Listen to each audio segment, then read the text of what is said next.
नमस्कार नमस्कार। मेरा नाम है राजीव कुमार बजाज यानी आरकेबी और मैं हूं इस वक्त एडवोकेट प्रदीप नाम्बियार जी के साथ। प्रदीप जी नमस्कार। नमस्कार सर, नमस्कार नमस्कार। आप सब लोगों को प्रदीप जी और मेरी तरफ से जय हिंद, जय महाराष्ट्र, जय भवानी, जय शिवाजी, वंदे मातरम। वंदे मातरम। जय हिंद, जय हिंद।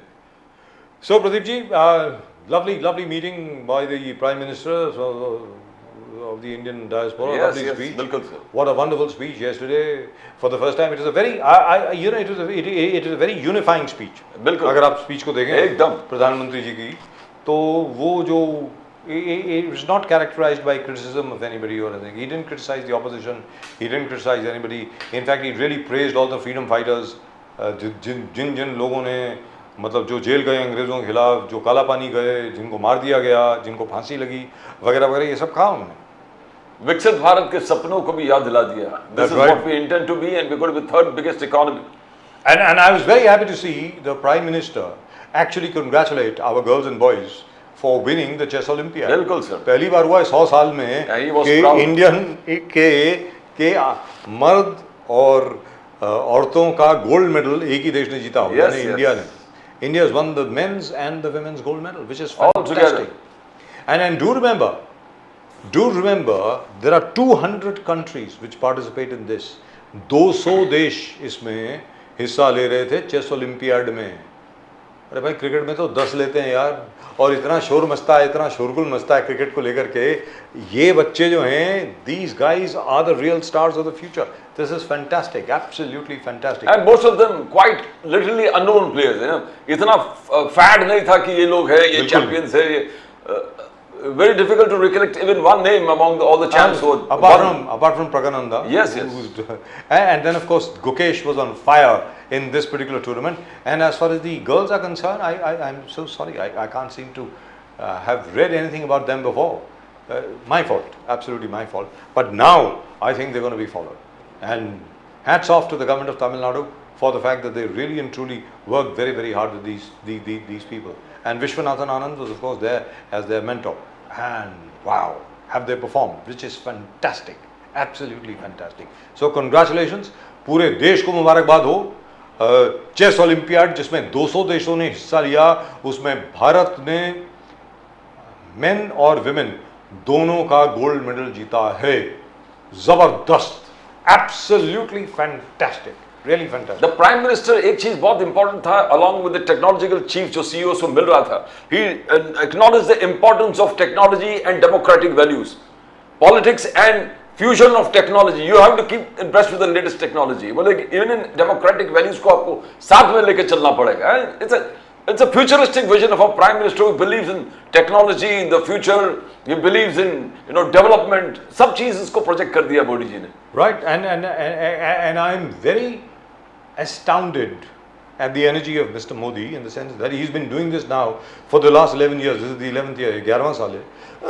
हर साल जाकर के यूएस में, कनाडा में, शंघाई में अलग-अलग जाकर के वो डायस्पोरा को एड्रेस करते हैं। yes, मुझे लगता है अकेले प्रधानमंत्री होंगे किसी भी देश के जो तकरीबन एक चुनावी मीटिंग लेते हैं किसी और देश में जाकर। और पे टिकट, सब टिकट पे भाई करके आते हैं वहां पर। और जितने स्टेडियम भरा हुआ है वो सब टिकट खरीद के आते हैं लोग। माशाल्लाह, क्या बात है। I knew he's a rock star. This is really amazing. You don't know any other prime minister across the world or president across the world no. जिसको सुनने के लिए लोग टिकट खरीद के जाते हैं। It's usually the other way around.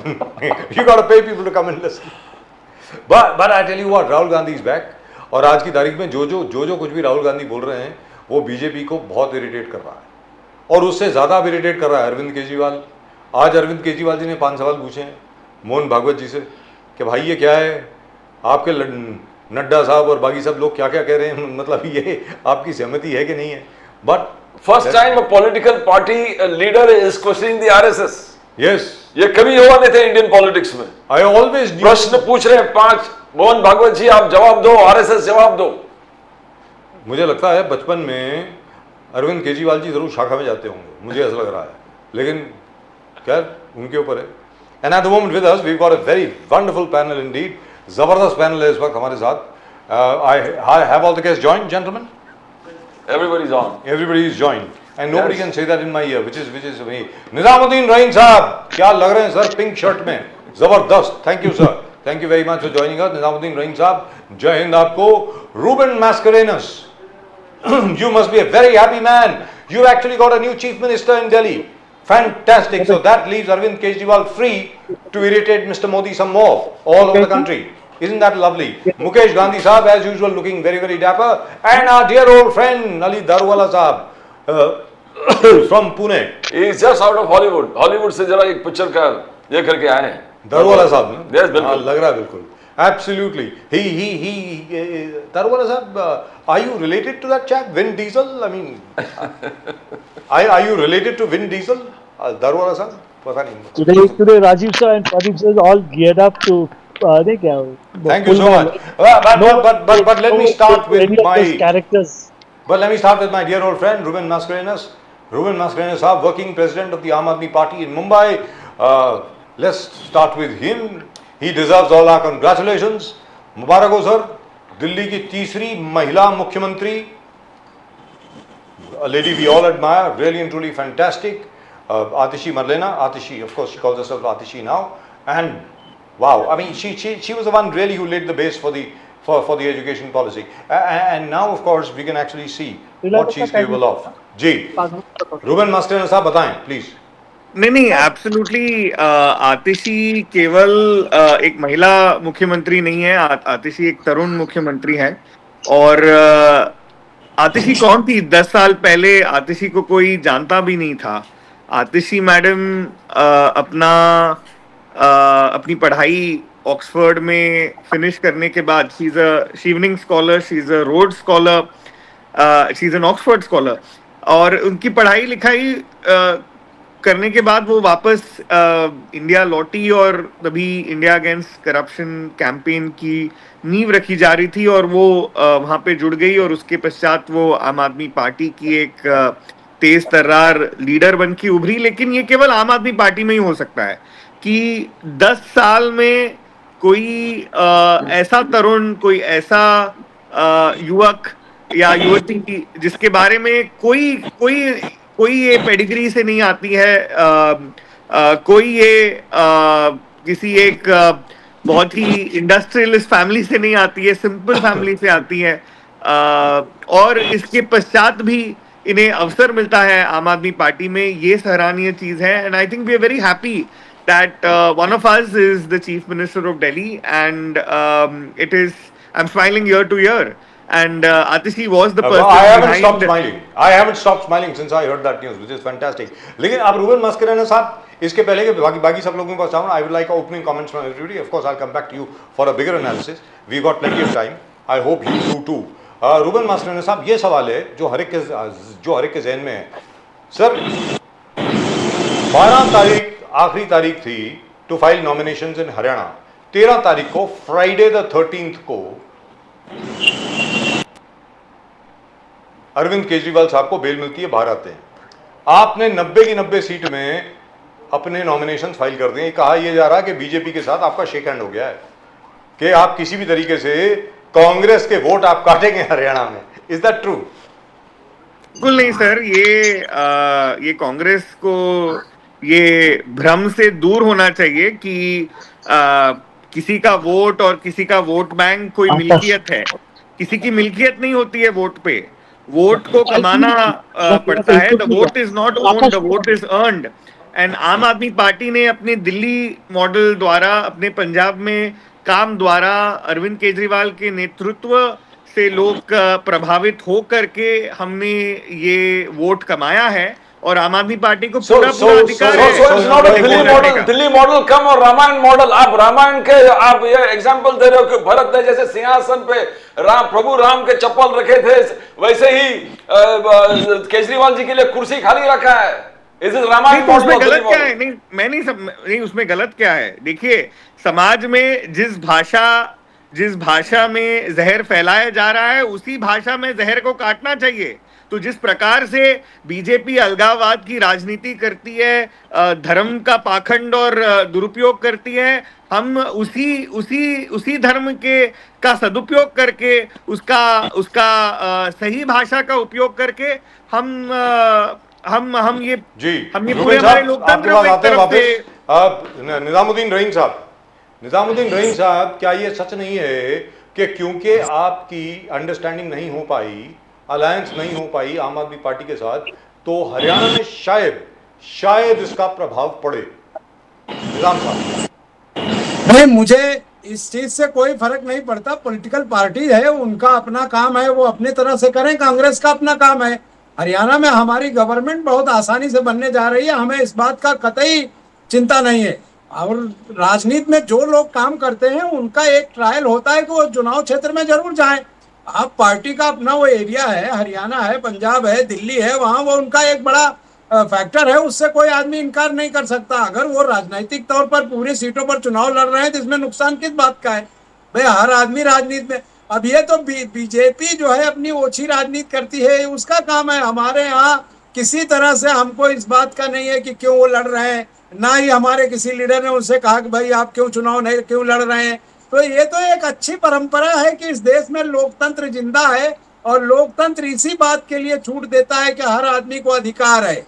लेकिन आपने देखा कि पिछले 10 सालों में जिस तरह से बीजेपी लोकतंत्र की हत्या कर रही है, हर तरह के गलत हथकंडे अपनाती है, उस बात का अफसोस है। आप डायरेक्ट चुनाव में आइए, जनता आपको समर्थन देती है, जनता अगर आपको चुनती है तो जरूर आइए, लेकिन जनता के मूल्यों का आप हनन करें और बेईमानी के कोई रास्ते अगर आप अख्तियार करें, वो ठीक नहीं है। अरविंद केजरीवाल जी नेता हैं, और अगर उनकी पार्टी 90 सीटों पर लड़ती है इसमें कोई हैरत की बात नहीं है, क्योंकि राजनीति जी, मगर राहुल गांधी जी आए वैसे चालू कर दिया कि गरीब किसान कमजोर तो देश कमजोर, 90% आबादी को न्याय दिलाने के लिए मेरा मिशन अब एकदम तेज तरीके से चालू होगा। तो आए वैसे चालू हो गया 90% मिशन, 90% लोगों को न्याय देने का। निजामुद्दीन जी, तो इसमें बुराई क्या है? राहुल गांधी उसी न्याय के लिए लड़ रहे हैं। इस देश में 10,000 किलोमीटर की उन्होंने यात्रा की इसी बात के लिए कि गरीब तबका और जो दबे कुचले लोग हैं उनको न्याय दिला सके, और उस न्याय के लिए जनता ने उनका साथ दिया।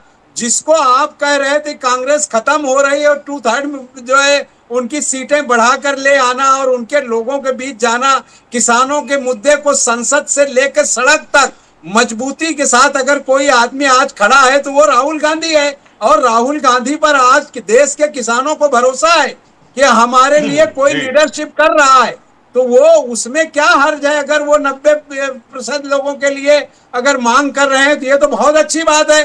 दूसरी पार्टियों को भी चाहिए कि राहुल गांधी को सपोर्ट करेंगे भाई देश में, राहुल गांधी को सपोर्ट करें, दूसरी पार्टियों को भारत जो है निजाम साहब मैं आपके पास वापस आता हूं। निजाम साहब आपके पास वापस आता हूं। This is the opening of the show. I would like opening remarks from everybody. Ali Daruwalla साहब, क्या भारतीय जनता पार्टी की राजनीति सिर्फ हिंदू वर्सेस मुस्लिम करने की है, हिंदू और मुसलमानों को लड़ाने की है, या देश को एकत्रित करने की है? सर बताएं please. So the basic fabric of Bharatiya Janata Party, when we are running with an ideology. The flagship program that we have rolled out, Rajiv sir and Pradeep sir, is non-committed to any religion. No religion is benefiting and no religion is left out. So when people say it is just the narrative, it is the ideology to start a toolkit where BJP is against a specific community, this is total nonsense and this is not going to be accepted. These people keep saying time and again that BJP एक राजनीति जाति धर्म पे करती है। जाति धर्म पे तो राजनीति ये लोग करते हैं sir. The divisive policy is for the Congress, and for 60 years they have done it, and it is these poor Muslims who have not realized it, that for 60 years they were kept where they are, they were kept poor, they were kept uneducated, they were kept divided, and the most important is they were kept in constant fear. BJP आएंगी तो मुसलमानों को खा जाएंगी. It is a fake narrative, and the people through your prestigious channel, it's high time should realize. Prime Minister is traveling, and the countries which are applauding my Prime Minister is none other than the entire Arab nations. You mean to say the Muslims in this country are fools? They are not seeing But where the Darul Azhar, Wahhabism, we are where very the proud of public Prime Jamaat, Minister Modi. where everything comes from is Saudi, and our Saudi king is applauding, and he is praising the Prime Minister and following his policies in his country. Darul Azhar, we are proud of what Prime Minister Modi and Modi is doing there out there. But Amit Shah ने आज कहा कि no talk with Pakistan, no talk with Pakistan till they stop terror. But आप पाकिस्तान के picture यहाँ पर release कर रहे हो sir. Pakistan movie, The Legend of Maula Jat is being released and the MNS is all up in arms. Why? एक बार आप कुछ बोलते हो और कुछ करना क्या? ये दोगलापन नहीं है. Darul Azhar. Yeah, no, I was not aware what movie is being released, and I'm not totally aware of what you are saying. But could you repeat, Pradeep sir? What Amit Shah said that no talk with Pakistan till terrorism is continuing here in India and the valley. But exactly. Then, when you don't have any trade, any relations with them, why are you allowing a picture to be released here? Pakistani stars acting in that. Fawad Ali and Mahira Khan. Fawad Khan and Mahira Khan. No, I would not be. I feel culture, if you ask me as a person, I feel culture, art should be kept away from politics. Across the nation, something that can be united, that can bring people so on the one BJP platform. supports exhibition of Pakistani films. I feel. So the that BJP supports. Culture, if there's any culture bridge, that should not be stopped. तो कहने का मतलब ये हुआ दारूवाला साहब कि Bharatiya Janata party समर्थन करती है पाकिस्तानी फिल्म्स का कि पाकिस्तानी फिल्म जो है यहाँ पर प्रदर्शित होनी चाहिए. Not at all. I said that's my opinion. Sir, but you are here as a BJP spokesperson, sir. No, I did not know. That's what I asked Pradeep sir. I do not know what movies released and who's giving the Legend of Maula Jat. I do not know. Maula Jat Part 2. If you ask me as a person, Rajiv, if you ask me as a person, I think culture, sport should be kept away and above politics. Right. It's my Absolutely. Okay. So you are part of the candlelight gang.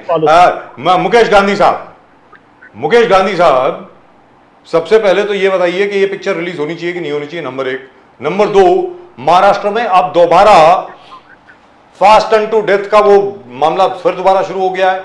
Manoj Jarange Patil साहब, सामने लक्ष्मण हागे साहब, और सबकी तबीयत खराब हो रही है. क्या हो रहा है sir? I thought this problem had been solved. क्या मतलब बातचीत नहीं हो रही है क्या? सर बताएं मुकेश गांधी साहब, ये हो क्या रहा है? देखिए, फिल्म के बारे में, पाकिस्तानी फिल्म के बारे में मैं दारूवाला जी के साथ में सपोर्ट में कहना चाहूंगा कि कल्चर और स्पोर्ट्स जो है उनको राजकारण से ऊपर ले जाना चाहिए. बाकी एज एक नेशनलिस्ट के हिसाब से हम कहें तो हमको किसी भी हालत में पाकिस्तान के पिक्चर को प्रमोट करना नहीं चाहिए. वो मेरा व्यक्तिगत मत भी है, क्योंकि जो देश हमारी हकीकतों को जानता नहीं और आतंकवाद को अपनी पुष्टि दे रहा है, उसको आगे बढ़ा रहा है, तो उनको भी मैसेज जाना चाहिए कि Indian peoples are not happy. तो आज जो लोग ये फिल्म का विरोध कर रहे हैं वो अपना विरोध सही ढंग में कर रहे हैं, पर फिर भी जब भी देश में ऐसा कोई दो देशों के बीच में तनाव खड़ा होता है तब ऐसा फिल्म, बांग्लादेश के साथ में क्रिकेट मैच, ये सब इश्यू लोगों के जहन में आती है और लोग अपना विरोध करेंगे. वो एक स्वाभाविक बात है. तो ये this is the issue that government has to decide immediately and देश आगे जाकर के इसके कारण कोई पिक्चर के कारण ये फिल्म आने के कारण मुकेश गांधी साहब महाराष्ट्र में नहीं आना चाहिए. गांधी साहब, शरद पवार साहब ने कहा कि सत्ता डोक्यात गेलाय. मुकेश गांधी जी बोले कि जिस प्रकार से नितेश राणे मुस्लिम समाज को गाली दे रहे हैं वो ठीक नहीं, सत्ता डोक्यात गेलाय. और कहा कि जरांगे पाटिल को मैं सपोर्ट करता हूं. तो मुंगेटीवार ने कहा कि क्या जरांगे पाटिल का वो चीज पे आप सपोर्ट कर रहे हैं कि Maratha reservation should come out of OBC? तो क्या ये दोगलापन है मुकेश गांधी जी? देखिए, ऐसा है, नीलेश राणे जो कुछ भी बात करते हैं वो किसी को भड़काने के लिए नहीं करते हैं, पर वो जो बात करते हैं वो जलद मात्रा में वो एक अपने हिंदुत्व के, एक हिंदू का लीडर बनने के लिए बात कर रहे हैं. उनको उनकी बात करने दो. उनके साथ हम सम्मत है ऐसा हम नहीं कहेंगे, क्योंकि एग्रेसिवनेस से हमारे हिंदुस्तान में अशांति फैल जाएगी. और आज की तारीख में जो मोदी जी का प्रोग्रेस का जो प्रोग्राम चल रहा है उसमें ऐसी कोई भी बात हिंदू लीडरों के सामने से या मुस्लिम मौला मौलवियों और असुद्दीन के जैसे लीडरों को तो टीवी पे बैंड कर देना चाहिए, क्योंकि इनके कारण पूरे देश में एक अच्छा माहौल खड़ा हो रहा है, वो माहौल डिस्टर्ब हो रहा है। तो इनको बैंड कर दो और जो पॉजिटिव बातें हैं उनको टीवी में हाईलाइट करने का प्रयत्न करो। तो मुझे लगता है कि कोई लीडर आगे जाकर के एक दूसरे के ऊपर ऐसा कादव उड़ाने का, कीचड़ उड़ाने का काम नहीं करेंगे। तो और दूसरी जहां बात तक कि के जहां तक के मराठा आरक्षण को लेकर के और ओबीसी आरक्षण, दांगड़ आरक्षण को लेकर के आज की तारीख में जो टग ऑफ वॉर चल रही है, उस विषय के बारे में क्या कहेंगे sir? That is very dangerous for Maharashtra. Yes yes yes sir, वो हमारा ये इश्यू के ऊपर पहले फुल लेंथ में डिस्कशन 2-3 बार हुआ है, और आज भी मैं कहता हूं कि जरांगे आज शरद पवार जी की स्टाइल से और उनके डायरेक्शन से काम कर रहे हैं, और वो जो ओबीसी के अंदर से अपना आरक्षण का जो हक मांग रहे हैं वो गलत मांग रहे हैं, और यहां मैटर सारी अटकी हुई है। शिंदे साहब ने जाकर के 10% रिजर्वेशन मराठाओं को दिलवाया स्पेशल कैटेगरी में, फिर भी जरांगे को उसका कोई समाधान नहीं है, और वो कॉन्स्टेंटली ओबीसी का जो कोटा है उसमें से जो आरक्षण मांग रहे हैं, इसके कारण ये बात का कोई एंड आने वाला नहीं है। इसमें तो शरद पवार जी को बड़ा मन रख के और ओबीसी के नेताओं को साथ में बिठा करके ये प्रॉब्लम का सॉल्यूशन लाना चाहिए। पर न तो नहीं तो एक मिनट मेरी बात, ये बड़ा अजीबोगरीब मसला है सर। नहीं तो सरकार आपकी जिम्मेवारी शरद पवार की, ये क्या है? हाँ जी, हाँ बोलिए ना सर।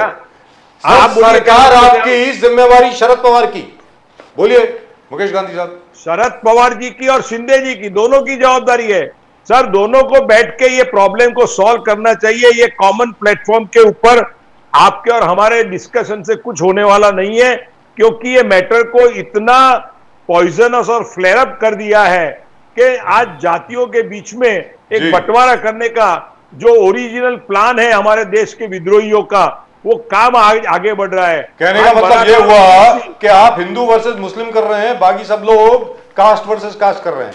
आप निजामुद्दीन हम लोग ये क्या हुआ? सबसे पहली बात, नहीं सबसे पहली बात मुकेश गांधी को ये मान लेना चाहिए, मुकेश गांधी को ये मान लेना चाहिए कि सरकार इनकी शरद पवार चलाएंगे या ये चला रहे हैं। इससे ज्यादा घटिया बात क्या हो सकती है कि सत्ता में बैठे हुए अपोजिशन के लीडर से के लिए बात करें। अब ये सोचने वाली बात है बजाज साहब कि सरकार ये चला रहे हैं, मलाई ये खा रहे हैं और फैसला शरद पवार जी करेंगे। अगर इतना ही है तो इस्तीफा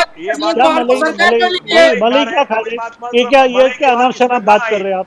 ये क्या कांग्रेस राज चल रहा है? सुनते नहीं है, खाली आप कुछ भी बातें करते हैं। आप सुनो, हम आपको सुन रहे थे। आपकी कांग्रेस जब आपका जवाब देने का टाइम आप दीजिए। आप अपनी जबान को संभाल के बात करो। आज शिंदे हम आपसे गलत बात नहीं करते, आप ऐसा दे रहे हैं। मैंने मेरा पॉइंट क्या है वो पहले आप समझो मेरे भाई। मैंने क्या कहा कि शरद पवार जी बड़े नेता हैं आप खुद ही कह रहे हैं, और शिंदे जी को साथ में बैठ के ये प्रॉब्लम को सॉल्व करना चाहिए।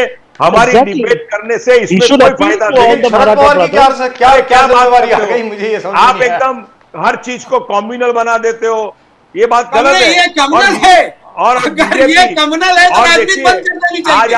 आज गांधी जी अगर ये कम्युनल है कि शरद पवार जी को आप कह रहे हो को आके समझौता करें और वो समझा देंगे, क्या बातें कर रहे हैं आप, राजनीति कर रहे हैं। आज देखिए, इन्होंने नरेंद्र मोदी जी ने कहीं भी हिंदू मुसलमान के अंदर भेद करने की बात नहीं की है। वो सबका साथ सबका विकास का काम कर रहे हैं और हो रहा है, सबको फायदा हो रहा है। निजामुद्दीन रहीम साहब, क्या शरद पवार जी को यह जिम्मेवारी लेनी चाहिए? निजाम साहब, ये तो देखिए, ये जिम्मेदारी तब लेंगे जब सरकार कह दे कि मैं फेलियर हूं, मुझसे नहीं हो सकता, ये मेरे बस में नहीं है। शरद पवार जी आइए, हमारी कुर्सी संभालिए और आप फैसला कर दीजिए, तब तो शरद पवार को लेना चाहिए।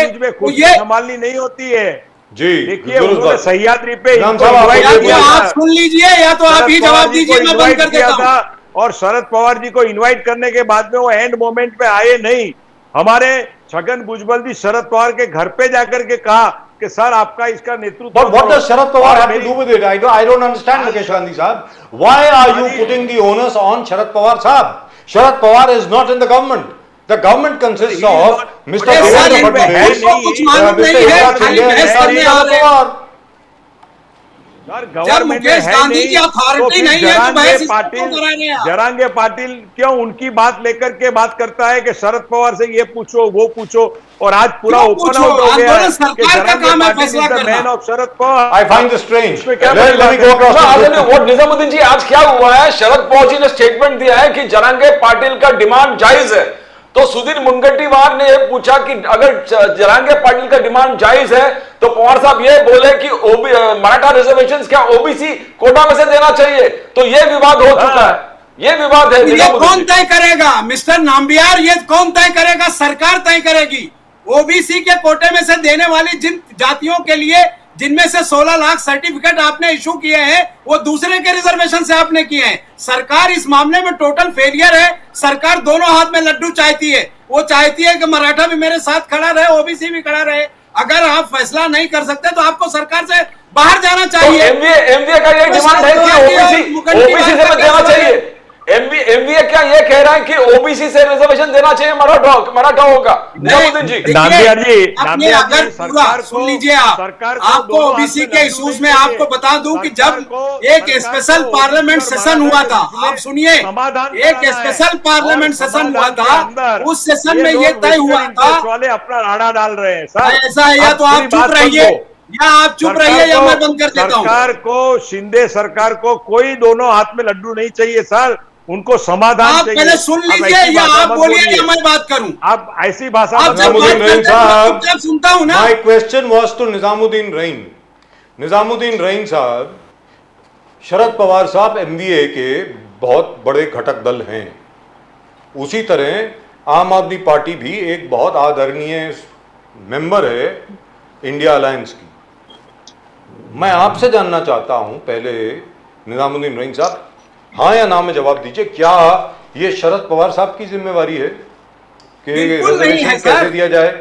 देखिए, शरद पवार चूंकि एक राजनीतिक दल के अध्यक्ष हैं और उसकी सरकार नहीं है। सरकार किसी ऐसे दल की है जिसको सब सम्मति से नहीं चाहते।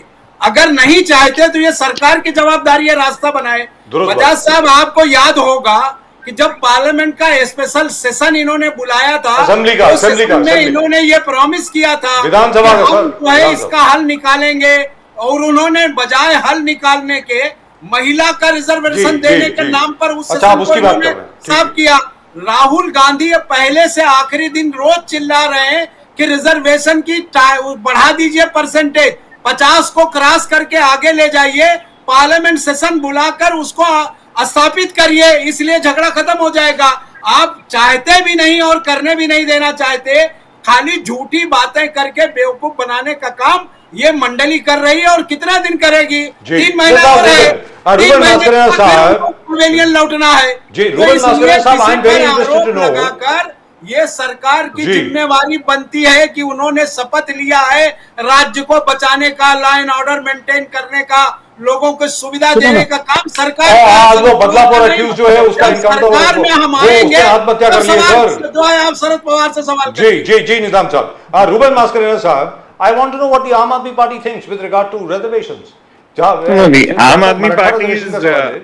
Aam Aadmi Party's stance has been very clear that this entire issue is being presented as a zero-sum game, as though somebody's gain has to be somebody else's loss. It doesn't have to be that way. आप देखिए, what is the basis of all of these things, that we've not had a caste census. अगर आप देखिए, अगर Maratha community जो landed gentry है, अगर वो इतने सालों के बाद वो कहती है कि हमारा विकास नहीं हुआ, तो विकास किसका हुआ यहाँ पे? That raises a whole question about the capacity of the state and whether whatever affirmative action is being provided, whether it is actually working. So what we actually need is a caste based census, and every community which is underprivileged, which is backward, should be accommodated. It is as simple as that. Why is it so complex? Why does it have to be seen? What Jarange Patil is saying is correct. There is a large section of the Maratha population, the Kunbi Marathas, which who are backward, and if they basically are asking for reservation for them, then it needs to be considered. But जिस तरीके से इसको ढाला जा रहा है BJP द्वारा कि as though the Maratha thing has to become like an OBC and then people have to indulge in theatrics, this is ridiculous. Ruben ji, ये सिर्फ यहाँ तक सीमित नहीं हो गया, अभी धनगर समाज भी बोल रहे हैं कि हम बकरी चारना बंद कर देंगे तो आप लोग का मटन खाना बहुत मुश्किल होगा, कुत्ते का मटन खाना, सब वर्ग घुसे हैं, अभी धनगर भी घुसे हैं, ओबीसी। नहीं, but that is the point ना। आप इसका समाधान क्या है? इसका समाधान ये है कि इसका कास्ट बेस्ड सेंसस होना चाहिए, हर एक जाति जो पिछड़ी है सबको आरक्षण मिलना चाहिए और पॉसिबल है। प्रॉब्लम ये है कि नियत नहीं है। बीजेपी और इनकी जो सरकार है, शिंदे की सरकार, इनमें बिल्कुल भी नियत नहीं है कुछ करने की। That is the core problem sir. तो ये जिस तरीके से इसको जिस तरीके से ढाला जा रहा है, मुझे प्रॉब्लम उस चीज में है। देखिए, इनकी सरकार बिल्कुल हार के कगार पे है। They lost their moral right to rule. इनको पता भी नहीं है कितने एमएलए उनके साथ हैं, उनके साथ नहीं है। वो मे भी इनके पास नेता है, लेकिन जो जमीन का कार्यकर्ता है, वो जमीन का कार्यकर्ता उनके साथ नहीं है, वो उद्धव जी के साथ है। और ऐसे सिचुएशन में जब सरकार ने किया ही क्या है यहाँ पे पिछले 3 सालों में, अभी ये तीसरा साल चल रहा है, बीएमसी के अलावा 28 म्युनिसिपल कॉर्पोरेशन ने इन्होंने इलेक्शन तक नहीं लिए। तो ये बीजेपी एक अलोकतांत्रिक, एक घटिया किस्म की पार्टी है। तो रूबेन साहब, आपसे एक सवाल पूछता हूं, बहुत इंपॉर्टेंट सवाल है। अच्छा, अभी आपने बीएमसी की बात करी, then I will come back to Ali Daruwala साहब and of course to Nizamuddin Rahim साहब एंड मुकेश गांधी साहब। बहुत इंपॉर्टेंट सवाल है सर। परसों बीएमसी की एक टुकड़ी गई थी, वो कुछ मस्जिद की डेमोलिशन करने के लिए, मस्जिद का कुछ एक्सटेंशन था धारावी में। धारावी के लोग बाहर आ गए and they prevented it and they sent it back. उसमें वर्षाताई गायकवाड़ भी थी, बाकी सब लोग भी थे, हमारे आम आदमी पार्टी के भी कुछ मित्र थे, लेकिन कांग्रेस के लोग बहुत ज्यादा थे। And the funny part is the crowd over there was shouting not BMC go back, they were all shouting Adani go back. ये क्या हो रहा है सर? रूबेन मास्करेना साहब, what is going on here? देखिए, ये पूरा जो धारावी रीडेवलपमेंट प्लान है, ये डीआरपी, ये अडानी द्वारा एक इंडिपेंडेंट इंडिया का सबसे लार्जेस्ट लैंड ग्रैब है। ये अभी इनके पास खदान चले गए, इनके पास बंदरगाह चली गई, इनके पास हवाई अड्डा चला गया, लेकिन फिर भी इनकी भूख, इनकी हवस मिट नहीं रही है। और इनको जैसे बीकेसी अंबानी के पास है, इनको खुद का बीकेसी बनाना है धारावी में, बस दैट्स इट। जिस प्रकार से ये सर्वे करा रहे हैं, जिस प्रकार से ये लोगों को हम भी चाहिए विकास, हम कोई विकास के अगेंस्ट नहीं है। और हमारा ये डिमांड रहा है, आम आदमी पार्टी का डिमांड ये शुरू से रहा है कि जितने भी वहाँ के रहीवासी है, चाहे वो वहाँ के रहीवासी है या वहाँ पे कमर्शियल एस्टेब्लिशमेंट्स है, क्योंकि अगर हम धारावी की बात करें कि धारावी कोई केवल स्लम नहीं है, कोई झोपड़पट्टी नहीं है, धारावी एक मैन्युफैक्चरिंग हब है। वहाँ पे पूरे मुंबई का एक तरफ से सप्लाई चेन, एक मैन्युफैक्चरिंग इंजन है Dharavi. Let me point this out to you, Ruben, let me point this out to you. Do you know, according to one estimate, the annual turnover of Dharavi, annual turnover is $640 million, not rupees, $640 million a year. अब आप बोले, Reuben साहब बोलिए। नहीं, absolutely. अगर आप देखिए तो धारावी में आज ग्राउंड फ्लोर पे लोग रहते हैं, फर्स्ट सेकंड फ्लोर पे वहाँ पे कंपनीज चलती है, वहाँ पे कितने सारे छोटे कारखाने, एमएसएमईज चलते हैं, इनफॉर्मल सेक्टर के लोग चलते हैं।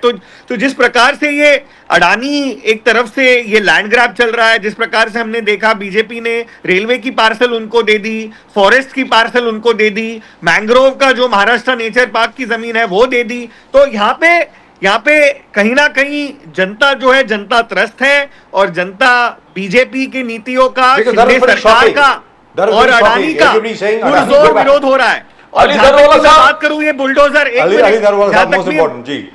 मोस्ट इंपॉर्टेंट पॉइंट, ये अभी हाल ही में सुप्रीम कोर्ट ने फैसला लिया कि कोई भी स्ट्रक्चर का डेमोलिशन भी सुप्रीम कोर्ट के आदेश के अलावा नहीं होगा। Correct. And that has happened. Why? Because shamelessly bulldozers were used against the minority community. That's right. होता कुछ और था। Why minority community? दारोवाला साहब, क्या ये सच है? ये अडानी वाले इशू धारावी में और जिस प्रकार से bulldozer, you want to comment on that, दारोवाला साहब? Exactly. Firstly, if there is any illegal construction, may it be a mosque, mandir, or anything, the bulldozer will go and it will be demolished. If a masjid needs to be constructed, land has been allocated. I'm in working on this subject. Rajiv sir will endorse what I'm saying. If a bulldozer has gone and it is illegal, even if a small mandir comes in the way, it will be demolished. But over here, just for appeasement's sake, what Congress and the Varsha Gaikwad did in Dharavi was just a glimpse of what Hang on a this minute. party. I'd like to take you up Mr. on that. Daruwala seems to be Ruben साहब, एक minute, एक Alice minute. in Wonderland. I'm sorry. Ruben Mr. साहब, Daruwala, एक please get your second, facts एक correct.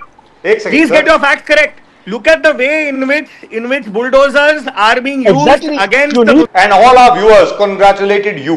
And this I must tell you for your information, Ruben Mascarenhas साहब, निजामुद्दीन रहीम साहब, मुकेश गांधी साहब, अली दारूवाला साहब के इलाके में पूना में एक मस्जिद थी।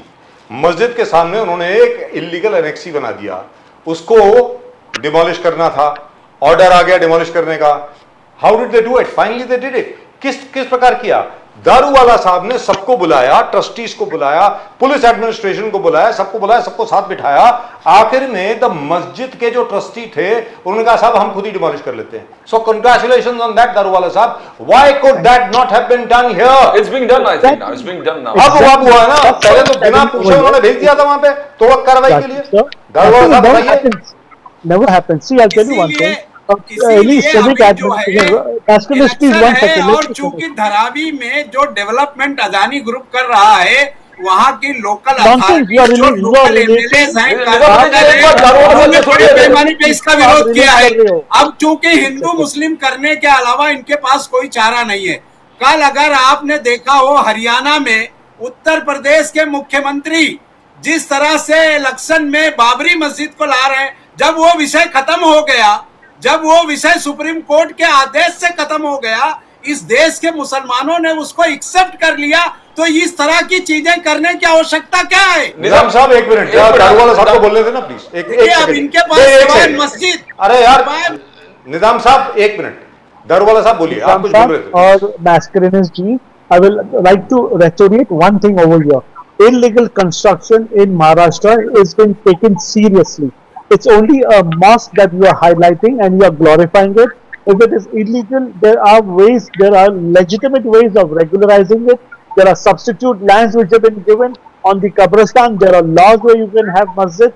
Definitely, I can assure you, if the notice is not being served and if a BMC JCB goes there, it is illegal. Even with the help of a local police, you can stop this because the due diligence and law has to be followed. But look at the mob over there. Mediation is not there. BMC JCB will not reach without giving a notice. But I'm sure it could have been worked out. Things could have been regularized. The periphery of land would have been made available. But there needs to There's have only one thing here, Daruwala Sahab. I administration. agree on most things. I agree absolutely on most things. But the fact remains, nobody talked to anybody. That is number one. आखिर में वो मस्जिद रहेगी नहीं रहेगी, जब अडानी जी उसको develop करेंगे, कहां पर जाएगी, वो स्ट्रक्चर कहां जाएगा, तो अभी मस्जिद तोड़ने की क्या जरूरत पड़ गई? Listen, I'll tell you one thing. Rajiv sir, I'll tell you what happened. This is a half-cooked story. What happens, there are n number of complaints, letters that have been given to BMC. BMC Sumoto is not in a position, it cannot dream what is existing where. What is, there's an illegal floor in your house or there is a mezzanine in my shop. BMC doesn't have any clue of it. Well, it seems to have backfired, sir. It seems to have backfired very badly on the BJP. The Congress has got a huge issue on its hands. Sir, पूरा this is support what मिल गया है, happened. पूरे धारावी का support मिल गया है। वहां पे सिर्फ मुसलमान नहीं थे, हिंदू भी थे। Sir, Daruwalla ji telling the exact और सुन लेते हैं, दारूवाला जी क्या exactly क्या हुआ वहां पर? सारे लोग, सारे हिंदू मुस्लिम सारे साथ गए थे, क्योंकि ये मुद्दा सिर्फ इलीगल कंस्ट्रक्शन या सिर्फ मुसलमान के मस्जिद का नहीं है। ये बीजेपी की दलाली का सवाल है कि यहाँ हिंदू मुस्लिम राइट करा के जो है हमको इलेक्शन लड़ना है। इससे ज्यादा क्या है वो? दारूवाला साहब को क्या पता चला, जरा पता तो चले क्या दारूवाला साहब क्या हुआ एग्जैक्टली वहां प्राइम पर? मिनिस्टर यहाँ पे इलेक्ट नहीं होता है साहब। सरकार को चाहिए तो बैठ के बात करना चाहिए। क्या इस देश में लॉ एंड ऑर्डर इनकी मर्जी से तय होगा क्या? या दंगा बिल्कुल। कराने के अलावा इनके पास कोई और विषय नहीं है?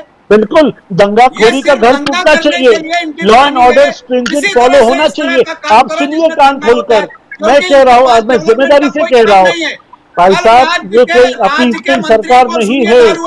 भाई साहब आप सुनिए जनाब। गडकरी ने महाराष्ट्र सरकार को चिट्ठी लिखी है रोड डेवलपमेंट के काम को लेकर। कितने घटिया और भ्रष्ट पैसे, जितने अधिकारी बेईमानी करके रोड बना रहे हैं, सब टूटे फूटे रोड है, उस पर एक्शन लो और कार्रवाई करो, नहीं तो एक्शन होगा।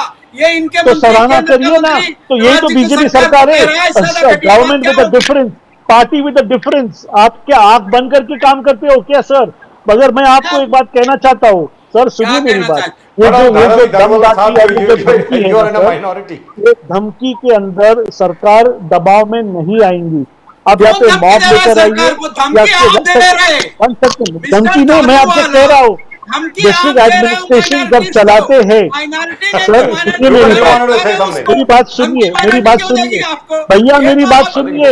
आप सुनिए, आप जो है ना ये जो वर्बल डायरिया है ना आपका, ये वर्बल डायरिया जो आप कर रहे हो ना सर, आप एकदम आप प्रैग्मेटिकली सुनिए मेरी बात को। 1 सेकंड, 10 बार मेरा नाम लेने से सही नहीं होगा sir. Mukesh Gandhi Sahab and Ruben Mascarenhas Sahab. Malik. The fact is that Dharavi has gone for redevelopment, right? That thing is already done, tender हो गया, एक कंपनी को दे दिया गया जिसका नाम चलिए अडानी है, कोई बात नहीं, दे दिया गया है। तो उसके पहले कैंसिल भी किया गया जी। तो वहां पर डेमोलिशन करने की अभी आवश्यकता क्या पड़ गई? मुझे तो ये समझ में नहीं आया, क्योंकि ये तो रीडेवलपमेंट में जा ही रहा है ना। मतलब वहां पे नया प्लान बनेगा, नई चीजें बनेगी, जहां पर रिलीजियस प्लेसेस होंगी वहां पर होगा। ये मस्जिद क्या प्रिजर्व होगी, नहीं होगी, नहीं बनेगी जी। सुबह के 4 बजे वहां जो है भूमि पूजन किया गया, किसी आदमी को इंटर नहीं होने दिया गया। मॉर्निंग 4 बजे सुबह में उन रीडेवलपमेंट के पंडित जी ने निकाला भूमि पूजन, ये सब खाली एक प्लान है सर दंगा कराने का। इसके अलावा बीजेपी के पास कुछ नहीं है सर। वहाँ रूबन साहब कुछ भी नहीं है। रूबन साहब, ये वो दंगा देखो कौन सा पार्टी के मुंह से आ रही है। किसके? आपके वही कैरेक्टर है आपका।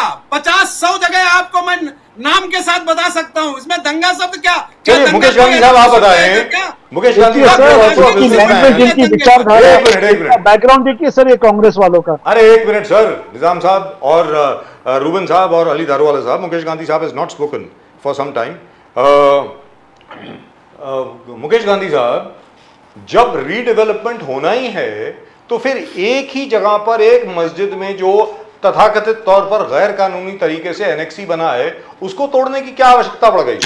मुकेश गांधी साहब देखिए, ये पूरे इश्यू में मैं इसलिए अभी शांत रहना चाहता हूं क्योंकि अपनी डिबेट के अंदर हमारा हिंदू मुसलमानों का विवाद बहुत बढ़ता जा रहा है। ये बढ़ना नहीं चाहिए। हम चर्चा जो करते हैं वो लोगों के हितों के लिए करना चाहिए। हमको मैं आपके ऊपर आक्षेप करूं, आप मेरे ऊपर आक्षेप करें, हिंदू और मुसलमानों को दोनों को मिलकर इस देश में प्रगति करनी है, आगे बढ़ना है। पर ये जो धारावी का जो इश्यू हुआ और मस्जिद के ऊपर जो इन्होंने जो म्युनिसिपल कॉरपोरेशन ने जो डिमोलिशन का ऑर्डर लिया, उसको मैं गलत मानता हूं कि गलत किया है। ऐसा नहीं करना चाहिए। अगर जब धारावी का पूरा रीडेवलपमेंट का काम हो रहा है तो धारावी में जितने भी इलीगल कंस्ट्रक्शन होंगे और जितने भी इलीगल एस्टेब्लिशमेंट होंगे या इतने भी इलीगल रिलीजियस स्टेटस होंगे, उनको निकालने का काम एक बार काम रीडेवलपमेंट का चालू होगा तब करना चाहिए। इन बिटवीन आकर के खाली मस्जिद के ऊपर कई कंप्लेंट आई होंगी, मैं मान सकता हूं, फिर भी मस्जिद के ऊपर इस तरह से इश्यू बढ़ा करके एक रायोट की स्थिति हमारी गवर्नमेंट को नहीं लानी चाहिए थी। ये मेरा न्यूट्रल ओपिनियन है, ये नहीं करना चाहिए। गांधी में हम लोग देखते हैं कि कांदीवली बोरीवली वेस्ट में एसवी रोड है, मलाड में है, यहाँ मोलुंड में है, घाटकोपर में है, सेंट्रल एक्सप्रेस पे और कितनी जगह पे ऊपर हमारे इतने एंक्रोचमेंट है कि पूरा ट्रैफिक जाम हो जाता है और कितने सालों से वहां इलीगल कंस्ट्रक्शन पड़ा हुआ है, पर उनके ऊपर आज तक म्युनिसिपल कॉर्पोरेशन शांति को अशांति में नहीं लाना चाहिए। ये मेरा मुकेश गांधी साहब, ये अजित पवार जी का स्टैंड है और ये महायुति में दरार से पहले मोदी जी अमित शाह से बात किया कि जिस प्रकार से बीजेपी यहां पर मुस्लिम समाज के खिलाफ एक कैंपेन चालू कर दिया है, आपने विरोध किया नीतीश राणे का, आपने अलग अलग विषय उठाकर ऑलरेडी हाईलाइट कर दिया है कि ये मुस्लिम समाज को साथ में लेके चलना है। बीजेपी दरार कर रहा है। क्या ये महायुति में घुटनसा हो रहा है? क्या अजित पवार जी महायुति से तंग हुआ, या एकनाथ शिंदे जी अजित पवार जी को दरकिनार करना चाहता है? What is the larger picture, Mukesh Gandhi ji? नहीं, देखिए, अजित पवार जी ने जो इश्यू उनको सच्चे लगते हैं वो इश्यू वो हमेशा अमित शाह जी के पास में रिप्रेजेंट करते हैं। पर अमित शाह जी के साथ में, बीजेपी के साथ में, या देवेंद्र फडणवीस के साथ में, शिंदे जी के साथ में अजित पवार का कोई डिस्प्यूट नहीं है। तीनों मिलके काम कर रहे हैं। एक बात होती है कि मैंने जब ऐसे कहा कि अभी हमारे देश को, हमारे महाराष्ट्र को प्रगति की जरूरत है, तो ये जो सौहार्द है हमारा, वो सौहार्द बिगड़ना नहीं चाहिए, इनके लिए अजित पवार ने बात की है। तो Ajit Pawar is a very balanced man और ही डजंट वांट कि हिंदू मुस्लिम का इश्यू होकर के सर, तो डायरेक्ट फाइट हो रही है यहाँ पे। नितेश राणे और अजित पवार के बीच में डायरेक्ट फाइट हो रही है, और आप क्या बात कर रहे हैं सर? छोड़िए ना। दारूवाला साहब, क्या अजित पवार जी पे प्रेशर डाल रहे हैं आप लोग? बाहर निकलने पहले आरएसएस ने प्रेशर डाला, उसके बाद सर उससे भी खतरनाक है कि 5 सितंबर को कोल्हापुर के सिंगणापुर ग्राम पंचायत में जहां वोटर लिस्ट बन रही है, वहां के ग्राम पंचायत के प्रधान ने साफ तौर पर कहा है कि मुसलमानों का इनरोलमेंट नहीं होने देंगे। आप देख लीजिए उठाकर और इनको बताइए, ये जो दोनों बात कर रहे हैं ना ये लोग कि साहब हम ऐसा चाहते हैं कि सब एक साथ रहें, ये सरकार के एजेंडे में है।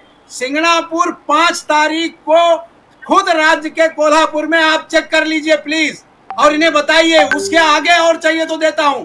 ये एक साजिश है, रॉन्ग इन्फॉर्मेशन है, रॉन्ग इन्फॉर्मेशन है।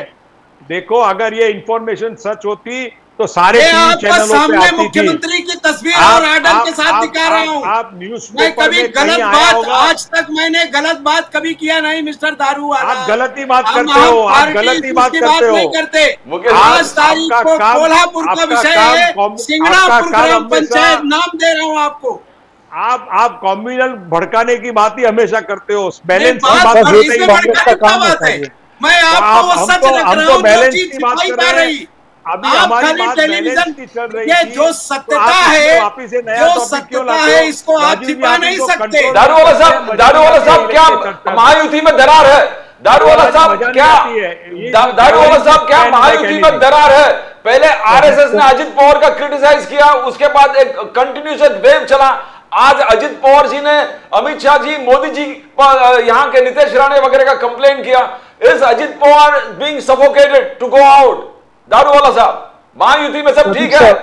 प्रदीप सर, या I would like to set the record right over here. Eknath Shinde ji के अंडर में जो दोनों डेप्यूटी सीएम काम कर रहे हैं, we are doing a excellent job in Maharashtra. As Rajiv sir had predicted that the election is going to be a very tight election. We are on the back foot. That he was right to a certain extent. But after the Ladli Bahin Yojana and the Ladla Bhai Yojana, and the way schemes have been rolled out over here, the scene has changed in Maharashtra. The way both the DCMs and the CM are on the field and the rallies that they are doing, the Janta Janardhan of Maharashtra is very happy. And answering to the darar, over here there is no darar because Ajit Pawar ji is a very tall leader. Time and again I have told you, Pradeep sir, that a person who can bring 50 MLAs single-handedly should not be taken lightly. Yeah, we have the best leaders with us. Now we are going to get the cadre with us, and the oncoming election, which is going to be declared very soon, Maharashtra is going to see a new regime where under the chairmanship of Devendra Fadnavis, Eknath Shinde and Ajit Pawar, we are going to sweep this election on the basis of the flagship program and not as how many seats are you getting, sir? How many seats are you expecting? So out of 288? 100 plus is what BJP should get, 50 to 60 is what Eknath Shinde ji should get, and 25 to 40, somewhere between 25 to 40. So the latest survey shows, Ajit Pawar, Ali Daruwala sahab, the latest survey shows that the BJP is not going to get more than 42. Whatever, sir, that's your take. 42 से ऊपर नहीं आ रही sir BJP की। एकनाथ शिंदे साहब की बहुत बढ़िया आ रही हैं, 50 से ऊपर आ रही हैं सीटें उनकी, और अजीत दादा पवार साहब का नामो निशान नहीं रहेगा, ऐसा कहा गया है।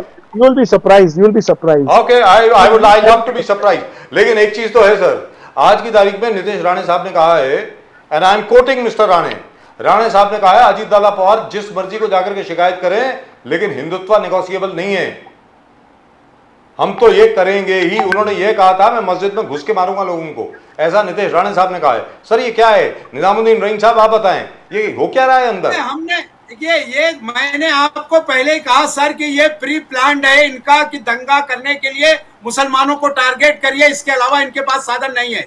ये आके डेवलपमेंट की बात या सौहार्द की बात नहीं कर सकते, क्योंकि मैंने अभी जो आपको उदाहरण दिया, मैं अगर आप स्क्रीन दिखा सकते हैं तो वहां के पंचायत का स्पेशल ऑर्डर है जो जिस पर सिग्नेचर हुआ है, ये ऑर्डर की कॉपी के साथ है, आप अपने हाथ चेक कर लीजिए 5 तारीख को। ये बातें इनके मुंह में अलग है और काम अलग हो रहा है। राणे को आगे करते हैं तुम जाके मुसलमानों के खिलाफ बयान दो, अजीत दादा से कहते हैं कि दादा आप मुसलमानों के साथ खड़े रहो, और दादा शरीफ आदमी है, वो मुसलमानों के साथ खड़ा है देश भर में, हर जगह वो बोलते हैं कि मैं माइनॉरिटीज के साथ खड़ा रहूंगा, हर जगह वो बोलते हैं। मगर आप क्या कर रहे हो? तिरंगा रैली और ओवैसी के लोग तिरंगा रैली लेके आ रहे हैं। बीजेपी का मिस्टर नाबियार, बीजेपी का इतिहास है, वो अपने एलआई को भी धोखा देती है, खुद को भी धोखा देती है और हिंदुत्व को भी धोखा दे रही है। वो हिंदुत्व के साथ भी नहीं है, वो दलाल सरकारी दलालों के साथ है जो उनको पैसा दे।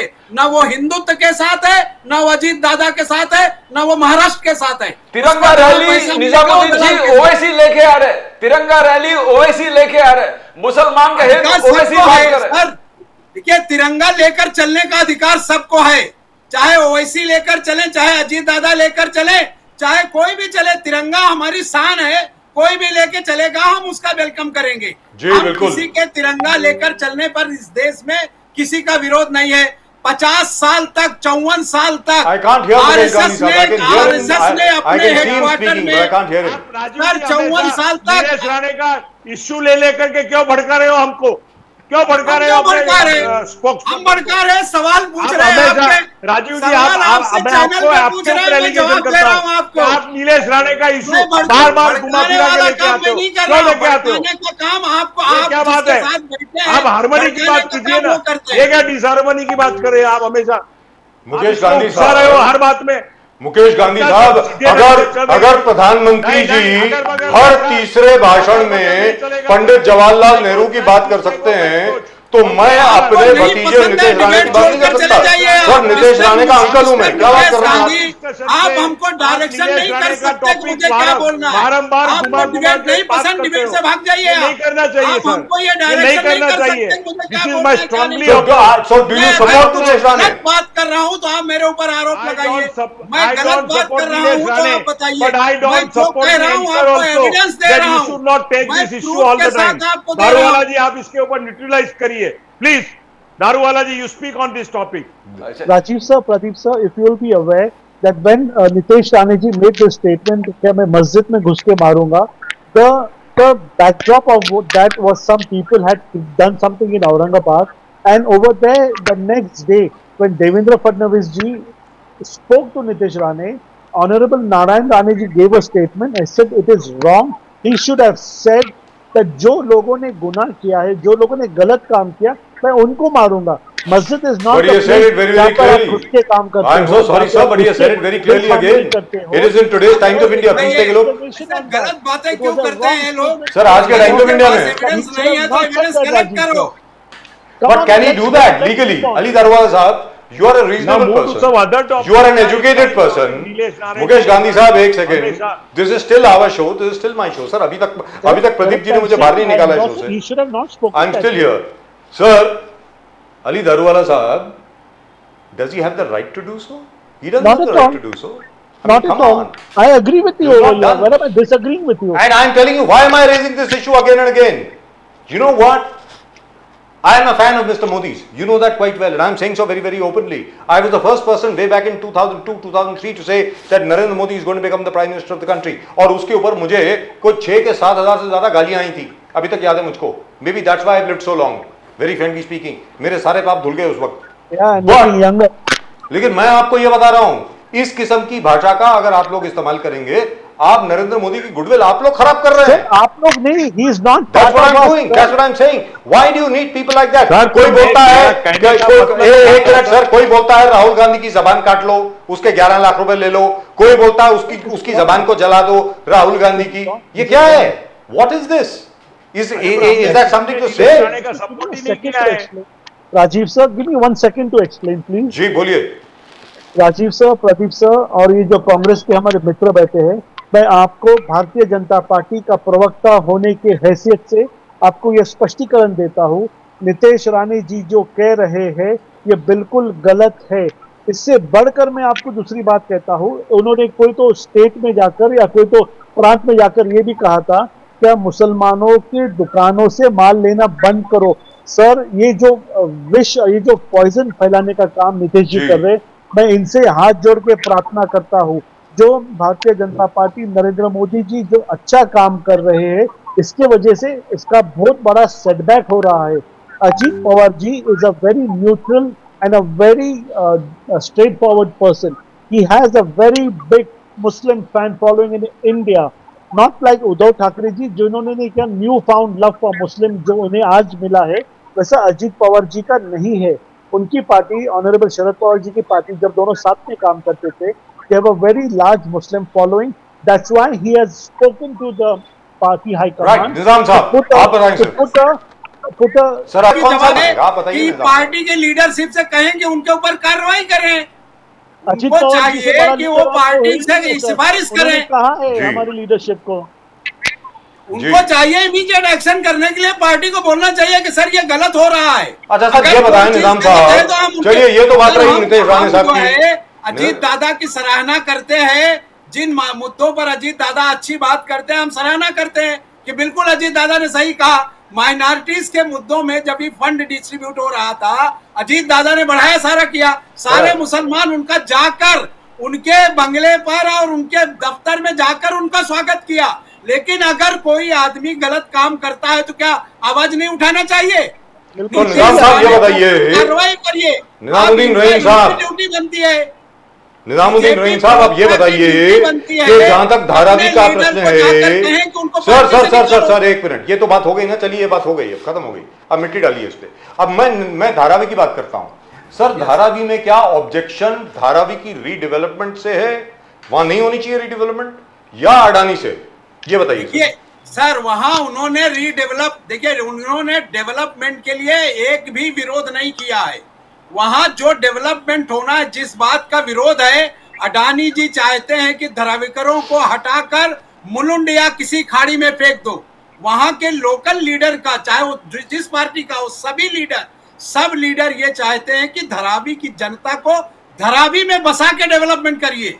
जैसा और रीडेवलपमेंट होता है, जैसे आप भिंडी बाजार का देखिए, क्लस्टर डेवलपमेंट हो रहा है, क्या जो वहां रहने वाले लोगों थे उनको फेंक दिया? नहीं फेंका, उनके लिए सेपरेट जगह बनाई और बेचने वाली जगह जो सेलेबल है उसके लिए बनाया। झगड़ा इसी बात का है कि धारावी का डेवलपमेंट करिए, लेकिन जो धारावी की जनता है उसको उठाकर मुलुंड में और दूसरी खाड़ी में जो फेंकने के लिए रोज बात कर रहे हैं, वो धारावी की जनता जाना नहीं। निजामुद्दीन जी, उद्धव ठाकरे जी ने क्लियर कट कहा कि एनडीए सरकार आएगा तो यह प्रोजेक्ट कैंसिल कर देंगे, अडानी जी काम नहीं करेंगे, यह पूरे प्रोजेक्ट जो है धारावी प्रोजेक्ट रीडेवलपमेंट का कैंसिल होगा। तो आप में क्या मतभेद है आपस में? एमवीए में मतभेद है? कोई मतभेद नहीं है, कोई मतभेद तो कैंसिल करेंगे, आप बोले कि न्याय देंगे तो प्रॉब्लम नहीं है, मगर उद्धव जी ने कहा कि हम कैंसिल कर देंगे प्रोजेक्ट, टोटल कैंसिल। लंबियार जी, तीनों पार्टियों की सिंगल राय है कि धारावी की जनता को आपको धारावी में बसाना है। अगर उनको धारावी में बसाना उनको स्वीकार नहीं है तो उनको इस प्रोजेक्ट से हट जाना चाहिए। और यही मुद्दा है मेन, कोई मुद्दा नहीं है। कोई मुंबईकर नहीं चाहता कि डेवलपमेंट ना हो, हर मुंबईकर चाहता है कि मुंबई का शानदार डेवलपमेंट हो। लेकिन जो अपना जीवन एक ही जगह पर निकाला है 50 साल, 60 साल, 70 साल, आप उसका आसियाना उजाड़ कर उसको आप तो निजाम साहब, इसके पहले कि मैं मुकेश गांधी साहब के पास जाऊं, मैं आपसे एक बात करना चाहता हूं। मैंने सबसे ज्यादा तो इसमें शायद प्रदीप जी ने काम किया है। स्लम रिहैबिलिटेशन अथॉरिटी जो है, एसआरए जो है, और स्लम रीडेवलपमेंट जो होती है, उसमें सबसे पहली चीज ये देखी गई है कि जो भी बिल्डर है जिसको के काम मिल गया है, वो सबसे पहला काम करता है, लोगों से बात करता है, लोगों से जाके मिलता है, हर एक को जाकर के मिलता है और बोलता भैया आपको क्या चाहिए, मेरी ये मुश्किल है, आपकी ये मुश्किल है, हम दोनों मिलकर के अपनी मुश्किल को सुलझाएं। अब ये वहां के लोग जो हैं निजाम साहब, वो ये कह रहे हैं कि अभी तक हमसे कोई बात करने तक नहीं आया। निजाम साहब, सर बात करना तो दूर की बात है, आप धारावी में सर्वे करिए, जितने रिटायर्ड पुलिस अधिकारी हैं उनको गुंडों की तरह वहां इस्तेमाल किया जा रहा है, उनको बुलाकर वहां इलीगल ऑफिसेस खोल के लोगों को धमका कर उनके घर खाली कराए जा रहे हैं। जितने पुलिस अधिकारी पिछले 15 सालों में धारावी से रिटायर्ड हुए हैं, मैं आपको नाम की लिस्ट दे दूंगा, वो सारों को वहां काम पर लगाया गया है, खाली इसी काम के लिए कि ये प्रोजेक्ट में जो भी आए उसका घर तोड़ो। अरे भाई सरकार डेवलपमेंट करे ना, महाडा इतनी बड़ी अथॉरिटी आपने क्यों बनाया है, महाडा के थ्रू डेवलपमेंट करिए, एमएमआरडीए के खिलाफ आप एमएमआरडीए का इस्तेमाल करिए, सरकार मुख्यमंत्री उसका चेयरमैन है और आपका भी वहां एक विधायक और आधा दर्जन कारपोरेटर हैं, आप उनका भी ओपिनियन ले लीजिए। ये तो मुकेश गांधी साहब उतार कर वहां जो है आप उनको फेंक दीजिए। मुकेश गांधी साहब, ये राजीव गांधी के धारावी रिडेवलपमेंट, राजीव गांधी के वक्त से ये चल रहा है, रिडेवलप होना चाहिए धारावी कंसेक्यूटिव सरकार, सब लोग फेल हो चुके नहीं है, बिल्कुल गलत है। मैं जरा गांधी जी से पूछ लेता हूं, मैं आपको बताता हूं निजामुद्दीन जी, मगर अभी अगर सरकार प्रमोट कर रहा है किसी को और सबको अगर न्याय मिलता हो तो गांधी साहब how do you see the project, अगर न्याय मिलता हो सबको तो फिर प्रॉब्लम क्या है? देखिए ऐसा है, हमारे यहाँ जो नेशनल इंटरनेशनल एयरपोर्ट का रीडेवलपमेंट जीवीके कंपनी को दिया गया, तो जीवीके कंपनी ने भी आजू बाजू में जितनी भी झोपड़पट्टियां थी और जितने भी अनऑथोराइज कंस्ट्रक्शन थे उनके साथ में बहुत शांति से काम करके सुलटाया है, और कहीं झोपड़पट्टियां आज भी वहां मौजूद है, उनके ऊपर कोई प्रकार का फोर्स नहीं किया गया है, कोई प्रकार का उनके ऊपर टॉर्चर नहीं हुआ है, और आज वहां अदानी के पास वो आने के बाद में भी वो कंटिन्यूएशन है। तो अदानी का मुझे ऐसा नहीं लगता है कि वो किसी भी गुंडों को लेकर के फोर्स करके ये पूरे धारावी के इश्यू को आगे बढ़ा सकता है। अदानी होवे या कल टाटा जी खुद आवे, रतन टाटा जी भी ये प्रोजेक्ट ले, कोई भी डेवलपर आकर के किसी के ऊपर फोर्स या गुंडागिरी नहीं कर सकता है। इतना पूरा, आप भी हमारे भाई ने कहा कि भिंडी बाजार में क्लस्टर डेवलपमेंट जो किया हमारे वोरा जी गुरु जी ने, तो उन्होंने भी कितनी सिस्टेमेटिक पद्धति से काम किया। जो उनकी स्पीड थी वो स्पीड कम भी हो गई, फिर भी उन्होंने मान्य रख के लोगों को कॉन्फिडेंस में लिया। और मैं अदानी जी को पर्सनली जानता हूं, वो टाइप के नेचर का आदमी नहीं है। ही इज अ वेरी बात क्यों नहीं कर रहे सर? मेरी बात सुन लीजिए सर, अदानी जी ये रीडेवलपमेंट का जो भी काम करेंगे इसमें कोई गुंडागर्दी नहीं होगी, कोई फोर्स नहीं होगा, और सबको साथ में लेकर के इसका विकास होगा, ऐसा मेरा मानना है। दारूवाला साहब wanted to say something. जी बताइए दारूवाला। एग्जैक्टली सब में पहले मैं तो गांधी जी से ये पूछूंगा कि आप ये आदमी का सवाल का जवाब क्यों दे रहे हो? कांग्रेस का एक काम है क्या ये आपको अक्यूज करे, आपको झूठा बोले, आपको कॉर्नर करे? अगर कोई विषय, अगर कोई प्रोजेक्ट, ये नहीं क्या अगर सुनहरे अक्षरों में भी लिखा है ना, ये अगर अच्छा है, अगर वो अडानी जी, अंबानी जी, अगर ये हमारी जो सरकार अगर कर रही है ना, ये इनको ये हजम नहीं होता। अगर ये अच्छा है नहीं है, वहाँ के लोग, वहाँ के लीडर्स, वहाँ के लोग व्यापारी है, वो लोग समझते। अडानी जी व्यापारी है, वो लोग बैठ के इसमें से रास्ता निकालेंगे। And a development is always welcome. How to be replace, कैसे रिहेबिलिटेट होना चाहिए, ये एक विचारधारा है, ये काम शुरू होएगा। और इसमें से आप देखेंगे क्या this debate down the line, Rajiv sir, Pradeep sir, क्या नेशन नाउ के ऊपर ये जो डिबेट हुआ था, और they will bless that this project was given to the Adani group because a multi-story, a sparkling project will come up over there, and then people will say it's a class project. Just wait and watch. ये कांग्रेस की ये चाल है, इनकी चाल में, उनके षड्यंत्र में। Sir, but nobody is against Adani. But sir, nobody is against Adani. No one is Exactly. against Adani, sir. अभी इनको जब खुद को मालूम नहीं है, इसमें बहस करके क्या फायदा सर? हाँ नहीं, कुछ मालूम नहीं है सर, मालूम नहीं। आपको निजामुद्दीन जी आप बोल रहे थे धारा में रिडेवलपमेंट लोगों का है, आपका विषय नहीं, ये विषय किसी कांग्रेसी का नहीं है। अडानी के साथ कांग्रेसी का कोई लड़ाई नहीं है वहाँ। ये लड़ाई धारावी की जनता का और सिंपल सी लड़ाई है कि आप रीडेवलप करिए। रीडेवलप का किसी ने विरोध नहीं किया। मैंने अभी मुकेश गांधी जी ने भी बताया ना कि कैसे भिंडी बाजार का रीडेवलपमेंट हुआ, उसी तरह का रीडेवलपमेंट करिए ना कि वहाँ की जनता को वहाँ बसाइए। आप झूठी बातें क्यों करते कि कांग्रेस ऐसा कर रही है? अरे आपके पास शब्द नहीं है, आपके पास विषय नहीं है, तो आप कांग्रेस को ब्लेम करेंगे। मैं आपको अभी मुकेश गांधी जी ने बहुत अच्छे से आपको बताया, दो उदाहरण उन्होंने दिया ना, आप उनके उदाहरण को फॉलो करो। उन्होंने दो अच्छे उदाहरण दिए, एयरपोर्ट का दिया, भिंडी बाजार का दिया, दोनों डेवलपमेंट हो गए सर।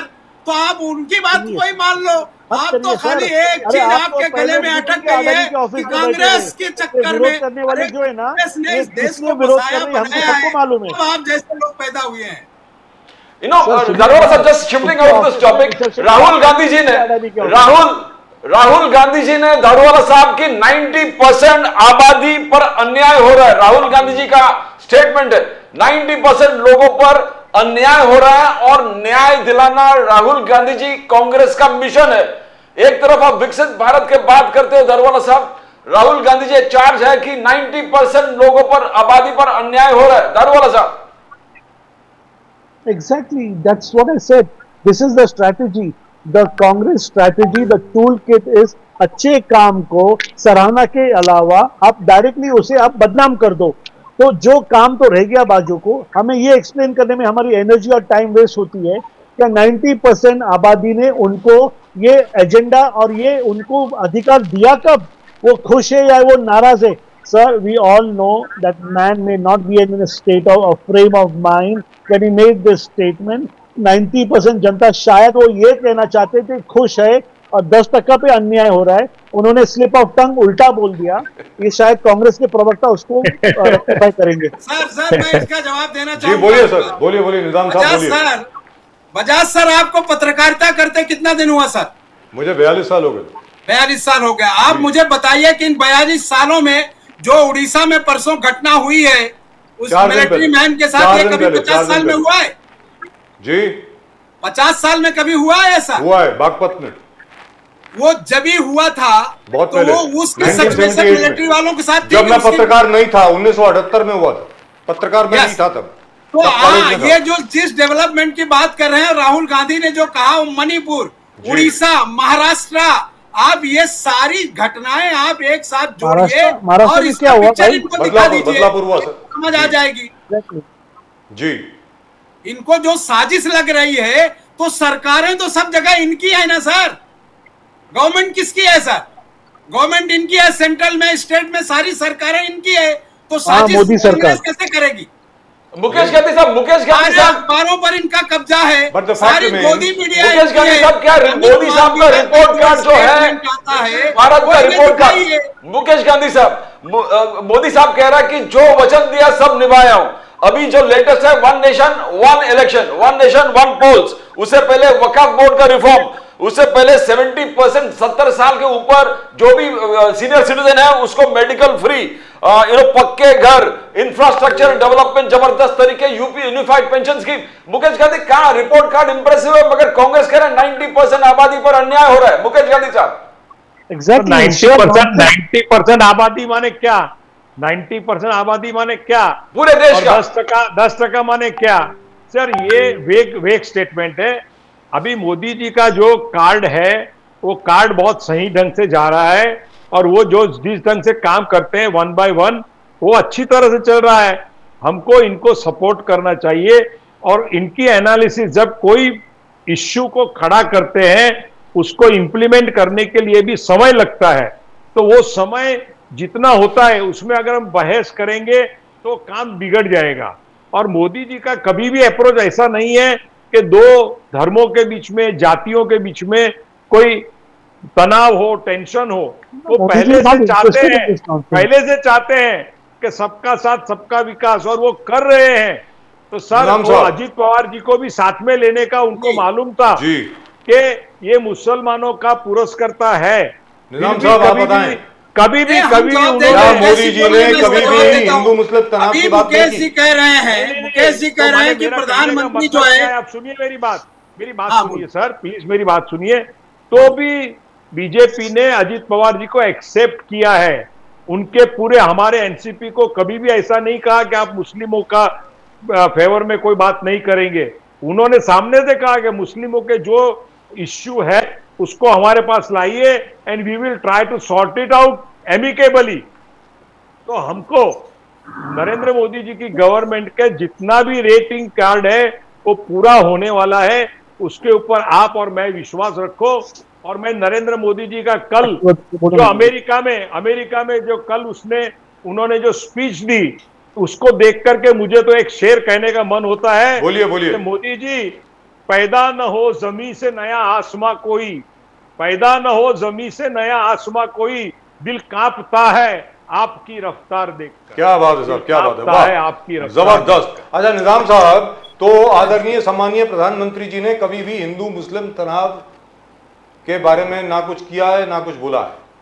अब आपको अगर आपको इलेक्शन में प्रधानमंत्री के भाषण, अगर आपको इलेक्शन में प्रधानमंत्री के भाषण हो तो इनको आप सुना दीजिए कि उन्होंने साफ तौर पर कहा है मुसलमानों के बारे में ओपनली। मैं ये नहीं छिपा के बात करता हूं, प्रधानमंत्री के सारे भाषण हैं। आप अगर इनको दिखा सकें तो आप इनको दिखा दीजिए। ये बोल नहीं सकते मोदी जी, और मोदी देखिए, भारत का प्रधानमंत्री होने के नाते हम मोदी जी का सम्मान करते हैं कि हमारा प्रधानमंत्री देश में ये कह रहा है, लेकिन आप उनके चुनाव कैंपेन की सारी वीडियोस इनको दिखा दीजिए। एक मिनट में इनको समझ में आ जाएगा मोदी जी ने क्या कहा है। घर छीनेगा मुसलमानों को दे देंगे, 2 भैंसे छीन के लाएंगे, एक मुसलमानों के यहाँ चली जाए, शब्द है मुसलमानों के नाम पर प्रधानमंत्री ने कहा है। मैं निजामुद्दीन राय, अरे ये तो राहुल गांधी ने कहा, वो उन्होंने इन्वर्टेड कॉमा में बताया। कब कहा राहुल गांधी ने? कब कहा राहुल गांधी ने? हाँ, कब कहा? मैं आपको डेट वाइज प्रधानमंत्री की बात कर रहा हूँ। राहुल गांधी ने ही सब ये बात की, कांग्रेस ने बात झूठी की, बात उसको करते हैं inverted मुकेश comma में भाई। बताया। मुकेश भाई, Exactly, हमको ये आपको ट्रैप समाज में है, रहना ये है। कांग्रेस का ट्रैप है, इसके ऐसा षड्यंत्र है में मत मुकेश कीजिए भाई, सर। हमको हाँ। आपको समाज में रहना है, झूठ बात ओ, नहीं मेरे करनी भाई। है।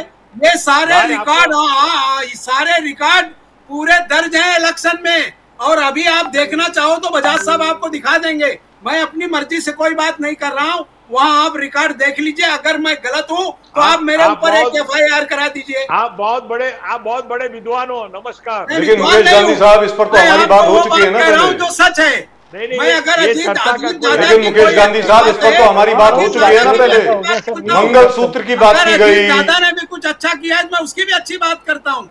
मैं किसी चलो, को कोई गलत वादा साबित नहीं, नहीं कोई कर रहा हूँ। सर, जो मंगलसूत्र घटना की हुई बात है, की गई, वो भैंस की आपको बात की बता रहा हूँ, गई। ये सारे रिकॉर्ड में सर। अरे भाई रिलैक्स हो जाइए अभी। सर आप बताइए ना मुकेश गांधी रोज है, साहब, सर। मंगलसूत्र हम तो की रोज बात हैं, की गई, हमको भैंस इसका की मतलब बात की गई, और ना जाने और क्या क्या बात की गई, जिसकी वजह से आपको कौन एडवाइजर था मुझे मालूम नहीं है मोदी जी का, जिसकी वजह से मोदी जी को और यानी भारतीय जनता पार्टी को जो नुकसान उठाना पड़ा उत्तर प्रदेश में और महाराष्ट्र में, आज तक लोग रो रहे हैं। कांग्रेस, भारतीय जनता पार्टी के जो लोग हैं, बिस्तर बंधेगा अगर इसी तरह का स्टेटमेंट रहा, जिस तरह का सर statement भारतीय ये दे रहे हैं जनता पार्टी के जो तो लोग इसी हैं, बिस्तर बंधेगा। भारतीय जनता पार्टी के जो लोग हैं, प्राइवेट में कभी भी आप हर एक को मिलते हैं मुकेश गांधी साहब, हर एक को मालूम है कि ये क्या कह दिया मोदी जी ने। अभी तक इतना बढ़िया चल रहे थे। I think he has changed his advisers perhaps, I don't know. Sir ये ऑफिशियल स्टेटमेंट है इनके, हमको झूठी बात कर रहे हैं। देखिए हमारी लास्ट टाइम भी चर्चा हुई, तब मैंने यही कहा था कि कभी राजीव बड़े साहब, बड़े प्रतीक लोग साहब, भी एक बार बड़े बड़े स्टेटमेंट ऐसे दे देते हैं कि इसका आगे पीछे का हाँ, रेफरेंस हाँ, निकाल करके हाँ, लोग उनको इन्वर्टेड हाँ, कॉमा हाँ, में हाँ, बना हाँ, देते हाँ, हैं। उससे अली गढ़वाल साहब, आप भाई बोलिए। आप बहुत सज्जन आदमी अभी हैं, ये गलत लोगों विवाद- के हाथ फंस ये गए विवाद को हैं, यहाँ आप अपना क्रेडिट भी छोड़ खराब दें। कर रहे हैं। और गढ़वाला साहब बोलिए सज्जन प्लीज। आदमी है मुकेश भाई, पूरा शहर आपको जानता है, बढ़िया आदमी है। मुकेश गांधी के नाम पर कोई उंगली नहीं उठाता पूरे राज्य में। आपका कार्यकाल हमने सब देखा है, बढ़िया आदमी है। गलत आदमी के ट्रैप में फंस गए हैं और आपकी इमेज भी खराब हो रही है। नहीं, जल्दी नहीं, छोड़कर नहीं, भागिए, मैं गलत- वरना आपको बीजेपी इन्विटेशन आपको आ रहा है डुबा के कांग्रेस खत्म से, कर देगी। मुकेश गांधी। हम तो डूबे थे सनम मुकेश साथ गांधी में जी, गए इन्विटेशन, ओपन इन्विटेशन है, जल्दी आइए Congress. Yes sir, yes sir, और स्वागत है इनका। निजामुद्दीन जी, देखिए मुकेश मेरा जी, सर, अपने घर तो कांग्रेस है। से मैंने राजकीय दीक्षा ली हुई है और बाद में मैं शरद पवार जी के साथ भी 20 साल रहा हूं, और आज दोनों के आइडियोलॉजी को मैं बैलेंस करके हमारे हिंदुस्तान का जो प्रोग्रेस नरेंद्र मोदी जी करते हैं उनके साथ हूं। ये मेरी राजकीय Right, कारकिर्दी। let's take the one final word from Mr. Ali Daruwala. Daruwalla साहब, आखिर में आप काफी अटैक हुआ है बीजेपी के ऊपर, जरा आप बताइए। मुकेश गांधी साहब ने डायरेक्टली नहीं किया है, लेकिन हंसते हंसते सब कुछ कह दिया जो कहना चाहिए। जी बताइए sir. Three things I will sum up my debate because it's time for namaz now. Firstly, that any illegal structure, regardless of caste, creed and religion, should go. That is my personal view. Any people who are creating damage to the society of any caste, creed and religion, they should be punished. JCB जो उनके घरों पे चलता है, मैं उसको endorse करता हूँ. And third important thing about Dharavi, what this Adani का जो ये लोग विषय बार बार सामने ला रहे हैं, the most beautiful complex will come up. जिस कांग्रेस जो इनका जो देखिए फोकट का नेतृत्व कर रहा है ना, ये वहाँ के लोगों का, ये उनको मिसगाइड कर रहा है। वहाँ पे अच्छा डेवलपमेंट होने में ये लोग बाधाएं ला रहे हैं। मैं कांग्रेस से हाथ जोड़ के विनती करता हूँ कि ये विषय को एक्सपर्ट्स के ऊपर छोड़ दो। सारे SRAs हुए हैं, बॉम्बे, पूना, एकदम एकदम कंजेस्टेड एरिया में SRAs बने हैं। वहाँ के लोग, वहाँ के नेतृत्व, वहाँ के बिल्डर्स बैठ के आपस में सुलझाएंगे इसको। The Bombay High Court had something to say about that. The Bombay High Court 3 days ago, Bombay High Court ने ये कहा, you are replacing horizontal slums with vertical slums. That's what the Bombay High Court said, sir. So perhaps we should all open our eyes. हम लोगों को सबको अपनी आंखें खोलनी चाहिए और असल में लोगों का काम करना चाहिए, बिल्डर्स का काम नहीं करना चाहिए। सिर्फ ये नहीं देखना चाहिए कि कौन सा 5,000 करोड़ का प्रोजेक्ट है, कौन सा 10,000 करोड़ का है। बिल्डर का ही बात कर रहे दारूवाला साहब, क्योंकि इनका काम ही बिल्डर के लिए, जनता के लिए नहीं जाते। क्या बात है सर। मगर निजामुद्दीन जी, उनका कहना है कि अडानी के ट्रक आपके पास आ गया तो प्रॉब्लम सॉल्व हो गया, और मोदी जी ने बोला बहुत जल्दी और ट्रक पहुंच रहे। देखिए, ड्रग्स जिस राज्य से आई वो इनकी सरकार, केंद्र की इनकी सरकार, सारे दारूवाला साहब ने अपने पेट्रोल पंप से पेट्रोल भरा, सीधा आपके पास आ रहा है, बता रहे हैं आपको। राजीव जी, एक बात करनी है। तो इसका मतलब सरकार फेलियर है, इसका मतलब सरकार फेलियर है। यानी पोर्ट्स इनके हैं, केंद्र सरकार इनकी है, राज्य सरकार इनकी है, इससे ज्यादा गलत बातें क्या करेंगे। देखिए, हमारा काम आपका नमाज का टाइम है, आप जाओ। मुकेश का गलत है वो गलत ही रहने वाला। मेरी एक बात सुनिए, सिंपल बात है सर। हम प्रवक्ता के रूप में यहाँ एनालिसिस करने को आते हैं, झगड़ने को नहीं आते हैं। और राजीव जैसे, और मेरी बात सुनिए, भाई मेरा बहुत अच्छा संबंध है समाज से। राजीव जी और नाम्बियार जी जिस तरह से बातों को बैलेंस करते हैं उसको हमें सैल्यूट करना चाहिए। और ये सारी बातों को लेकर के हमको एक ही संकल्प करना चाहिए कि हमारा मुंबई और महाराष्ट्र समृद्ध, शांत और प्रगतिशील हो। बस यही प्रार्थना भगवान से। अच्छा सर, चलते चलते आप तीनों लोगों से एक सवाल है, तीनों लोगों से। हाँ जी सर, जब हम लोग T20 वर्ल्ड कप जीते थे, क्रिकेट जीते थे, एक ओपन बस के अंदर सारी टीम को हम लोगों ने घुमाया था दिल्ली में, मुंबई में बड़ा जश्न मना था, हर जगह पे बड़ा जश्न मना था। सर, अभी चेस ओलंपियाड में, क्रिकेट वर्ल्ड कप में तो 10 या 15 टीमें हिस्सा लेती हैं। चेस ओलंपियाड में 200 टीमें थी सर, 200 टीम्स, 200 कंट्रीज। उसमें India, main and women both have one the gold medal. आप लोगों को लगता नहीं है कि उनका भी इसी प्रकार सत्कार होना चाहिए जैसे? जबरदस्त होना चाहिए, जबरदस्त होना चाहिए। सर, आप बड़े लोग हैं, आप लोग शानदार अरेंजमेंट करे, सरकार उसके लिए फंड निकाले और शानदार अरेंजमेंट करे। पूरा देश, फंड की जरूरत नहीं है भैया, अरे स्पॉन्टेनियस लोग करेंगे सरकार, इसमें फंड की क्या दारूवाला साहब, will you carry this message over to the government of India, sir? 100%. You were thinking why is not sir, हमारे अजीत पवार ग्रुप की ओर से हम लोग ये प्रोग्राम पूरा ले लेंगे। Because Mr. Modi mentioned it in his speech yesterday. एक second, Mr. Modi mentioned it in his speech at the Nassau Coliseum at New York yesterday. बिल्कुल, उन्होंने कहा कि मुझे बहुत गर्व है अपने बच्चों के ऊपर। तो मुझे लगता है sir, they should be honored. There are boys and girls. आज आप देखिए, पूरे टाइम्स ऑफ इंडिया से लेके रीजनल और सभी पेपरों ने इसको फ्रंट पेज न्यूज बनाया है। फ्रंट पेज तो न्यूज हर कोई बनाएगा सर, सब जर्नलिस्ट जो होते हैं, हर एक को मालूम होता है क्या अहमियत है। सरकार को भी तो कुछ करना चाहिए ना सर। दारूवाला साहब, सरकार 100% करती है। दारूवाला साहब, do you think the government should do something here? I agree with you. This big pomp and show may not have been done. because chess is a very selected. I don't even know that the 60% of the population must be knowing what this game is. But definitely, if the Prime Minister has mentioned in the diaspora ambience over there in front of the audience, it's a remarkable thing. Let me Definitely correct you, Daruwala Sahab. Let me correct you, Daruwala Sahab. More people in the country play chess Yes, than yes. they play cricket. More than cricketers से cricket. ज्यादा लोग chess खेलते हैं हिंदुस्तान में। Chess खेलते हैं, ये घर-घर आपको में बता दूं सर और मैं। क्रिकेट का है शायद इतना वो और चिल्लाते chess नहीं है, उनको इतनी बड़ी बड़ी स्पॉन्सरशिप्स नहीं आती हैं, चुपचाप रहते हैं बेचारे, चश्मा लगाते That's what हैं, I'm saying. बहुत बिल्कुल फर्स्ट क्लास होते हैं लोग। अब वो लेकिन वो भारत का Like you भविष्य and है। Pradeep sir. याद नहीं, नहीं, रखिए, पर राजीव जी- वो लोग हैं भारत का भविष्य असली। जी राजीव जी, जश्न होना चाहिए और होगा। होना चाहिए सर, मैं उम्मीद करता हूं। एटलीस्ट चलो महाराष्ट्र सरकार तो कर दे यार, तमिलनाडु की सरकार तो करेगी, महाराष्ट्र सरकार को तो करना चाहिए, मुझे ऐसा लगता है। Anyway gentleman, thank you very much. Maharashtra सरकार करेगी। जय हिंद, 100%। जय great Maharashtra. Pleasure talking to all three of वंदे यू। आप सब लोगों को जय हिंद, Thank you. जय हिंद जेंटलमैन, जय हिंद, वंदे मातरम, नमस्कार। वंदे मातरम, जय हिंद, जय हिंद। वंदे मातरम। Thank you. Oh dear. You know, Ruben Mascarenhas had to leave Okay. at 7:50. Okay. He had apparently told our team that I am here only till 7:50. After that, I have to rush for a meeting. All right. It was some video call that he had to go to. Then later on, he changed. He said that he had to go through some other channel and so on. I would have loved to have had him here, especially on the discussion on Dharavi. I was saving up for that कि भाई धारावी के ऊपर आम आदमी party का बहुत जबरदस्त role रहा है Pradeep ji. The only thing is now what has happened is, what I fear is, the whole thing is turned into anti-Adani. Now, it should be the development of the place. Point is whether Mr. Adani does it, whether Mr. Birla does it, whether Mr. Tata does it, whether Mr. Ruya does it, anybody does it. How does it make a difference? As long as people get what they, what One they thing need. is that people should get justice. People should get houses, as the Prime Minister's promised houses for everybody. So it's a fundamental duty of the state to provide it. And second, to have a builder who can sustain this kind of a project. That's right.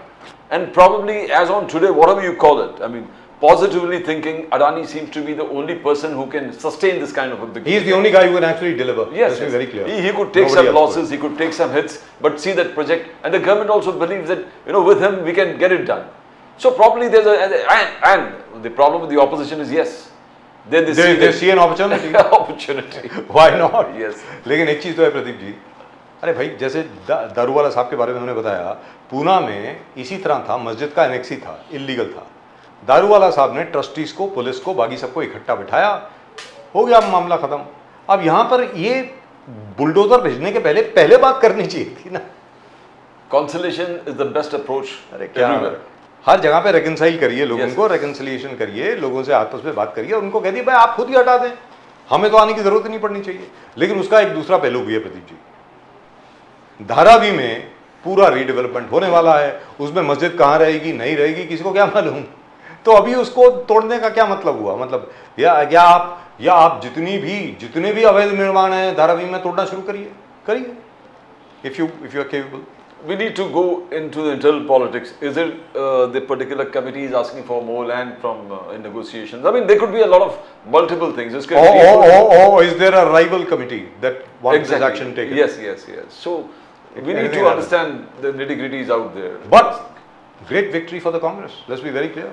Varsha Gaikwad, yes, she has taken it. That's right. Varshatai Gaikwad, brilliant stuff. Absolutely brilliant. And one thing about Varshatai Gaikwad is the Congress rank and file is mobilized with her. Yes. They seem to be totally devoted to her cause. Now that is what about leadership. You know, we बड़े never दिनों saw के this बाद kind of leadership. Pradeep ji Gurdas Kamat के बाद हमें Yes, एक ऐसा अध्यक्ष मिला है एमआरसीसी का। उसके पहले मुरली दोरा हुआ करते थे, फिर गुरदास कामत, और उनके बाद अब ये आई हैं वर्षाताई गायकवाड़। और मुझे ऐसा लगता है वर्षाताई गायकवाड़ उन दोनों से भी ज्यादा डायनेमिक हैं, मुझको ऐसा लग रहा है। यहाँ पर कुछ everybody seems to be, you know, mobilizing themselves to whatever she says. Yes. That's a great thing about that. ऐसे पहले कांग्रेस में कभी नहीं देखा था, कभी मुंबई नहीं कांग्रेस में। करेक्ट। जो वर्षाताई गायकवाड़ ने यहाँ पर किया है और उसके पहले भी जो कुछ किया है, कांग्रेस को जिस प्रकार उत्साहित और प्रोत्साहित किया है वर्षाताई गायकवाड़ ने, मानना पड़ेगा। On that we must say that the Congress has been resurrected in Mumbai by Varshatai Gaikwad. I think that was a great move to appoint her as the MRCC president. Every week she's out with some issues. कोई ना कोई issue लेके सरकार को कटघरे में खड़ा करता है कि ये क्यों हुआ, वो क्यों है, and that is exactly what you and me we were talking about all the time. कि the Congress has lost its roots It doesn't come out of the streets anymore. But now, every week she's out there on the street. And Pradeep ji, the other thing is, which is very important, all the Congress workers are with her. Exactly. Congress की rank and file जो है वो उनके साथ है. बहुत सारा नेता तो कांग्रेस के नेता कैसे हैं आपको पता ही है. To a larger extent, the groupism seems to be at least not on the surface. At least it's in the background. Yes. आज की तारीख में मतलब जो संजय निरुपम साहब उन्होंने भी कोशिश की थी काफी, ऐसा नहीं नहीं कोशिश की, also tried his level best, but the lobby against him was very powerful at that time. I think Varshatai Gaikwad is very lucky that people like Kripa Shankar Singh are not there in the Congress. All the legends are out of the Congress. Yes. So as a result of which she is able to work in peace. मतलब शांति से अपना काम कर सकती हैं. Where is our friend, by the way? Kripa Shankar Singh जी आजकल दिखते नहीं हैं. Where is he? I haven't seen him in a long time. Is he back in Mumbai? He is slowly grouping its way where the state elections are concerned. He's working towards it. Very dear friend of ours, and we wish him all the very best. We were very disappointed that he lost. We all expected that he would win Jaunpur, very frankly. और जिस तरीके से उन्होंने चुनाव लड़ा, और तो और छोड़िए वहाँ के जो लोग हैं वो भी बोलते हैं कि बहुत ज़बरदस्त सिलेक्शन लड़ा, लेकिन हवा उनके खिलाफ थी, इसलिए हार गए. Right, that's it. That's all we've got for you in tonight's show. आज के शो में सिर्फ इतना ही. प्रदीप जी और मेरी तरफ से और पूरे नेशन नाउ की टीम की तरफ से आप सब लोगों को नमस्कार. जय हिंद, जय महाराष्ट्र. इसके पहले कि मैं वंदे मातरम कहूँ, एक छोटी सी चीज़ आपके सामने में रखना चाहता हूँ. एक second Pradeep ji. I promised people that I would read out a few things and I think I shall now. आप लोगों ने अपने कमेंट भी भेजे हैं, बहुत अच्छे, माशाल्लाह बड़े अच्छे कमेंट आप लोगों ने भेजे हैं. तो before we go, I will just take less than half a minute and I'll read out some of the comments for you, which is fantastic by the way. जो कल का शो था प्रदीप जी, परसों का, माफ़ कीजिएगा, उसके अंदर बहुत ज़बरदस्त कमेंट आए हैं सर, और हर एक कोई यही कह रहा है कि आप लोगों ने बहुत अच्छा काम किया है, specially with regard to Dharavi को लेकर के बहुत बढ़िया काम किया गया है, ऐसा कहा गया है. और इसी तरह आप अपने कमेंट भेजते रहें. I'll try and read them out as many as possible. Here it is. We've got 5 comments. Mushtaq Chaudhary 6897 वो लिखते हैं गुड स्पीच.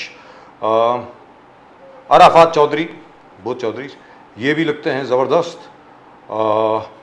और लिखते हैं बिल्कुल सही कहा, सिर्फ अडानी को फ़ायदा पहुंचाने के लिए ऐसे मुद्दे बनाए जा रहे हैं. ये हैं our friend Aleem Sheikh. Wow, शानदार भाई, बहुत खूब. And Mumtaz from the Congress also says good job sir, which is fantastic. This was for the gentleman Shakil Chaudhary, I think that's his name, isn't it? Yes. So do keep sending in your comments as well. आप अपने comments ज़रूर भेजें, and we would like to read as many as possible right over here. Do keep sending in your comments. We love reading your comments, please. आप सब लोगों को एक बार फिर वंदे मातरम, जय हिंद.